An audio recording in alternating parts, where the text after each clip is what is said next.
তোফাজ্জলকে ভাত দেয়নি তার ভাবিও, পরিবারের মধ্যেই আছে এক খুনি।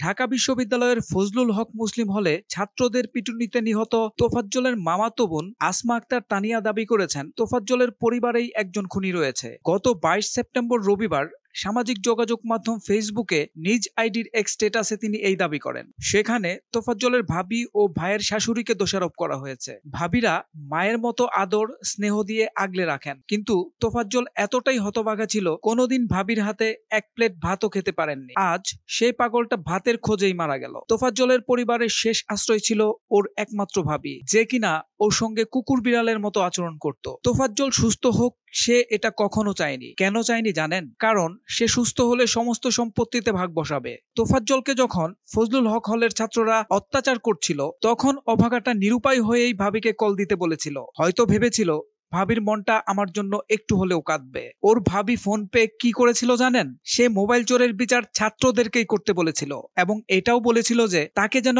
এ বিষয়ে আর ফোন না দেওয়া হয়। তোফাজ্জলের ভাই পুলিশের এসআই ছিল। তিনি জীবিত অবস্থায় মোটামুটি ভালো একটা সম্পত্তি রেখে গেছেন, যেটার পরিমাণ কয়েক কোটি টাকা। যেমন পেনশন, ৩টা জীবন বীমা, এফডিআর, চরদোয়ানি ব্রিজের পাশে ২-৩টা দোকান, কিছু পার্সোনাল জমি রাখা ও তার বাবার সম্পত্তি। বলা ভালো, তোফাজ্জলের ভাবি তার বাবা মায়ের একমাত্র সন্তান। এই কারণে তোফাজ্জল সুস্থ থাকুক সে এটা কখনো চায় নাই। আসল কথায় আসি, তোফাজ্জলের মৃত্যুর পর একমাত্র গার্ডিয়ান হিসাবে দাঁড়িয়েছে ওর একমাত্র ভাবি। সে মিডিয়ায় সাক্ষাৎকার দিচ্ছে, কান্নার অভিনয় করছে, সব ধরনের সাহায্য সহযোগিতা সে নিচ্ছে এবং ভবিষ্যতেও নেবে। এখন একটাই প্রশ্ন, সে কোন অধিকারে নিচ্ছে? যে তোফাজ্জল জীবিত অবস্থায় তার থেকে একটুও ভালোবাসা পায় নাই, এখন আসছে গার্ডিয়ান হিসাবে। কেন একমাত্র গার্ডিয়ান হিসাবে দাঁড়িয়েছেন জানেন? সে এখন তোফাজ্জল মৃত্যুর বড় একটা অঙ্কের ক্ষতিপূরণ পেতে পারে। ভাবি এটুকুই মাথায় রাখেন, আল্লাহ ছাড় দেন কিন্তু ছেড়ে দেন না। তোফাজ্জলের এই অবস্থার পেছনে আপনিও দায়ী। দয়া করে কোনো মিডিয়া পারসন বা সংস্থা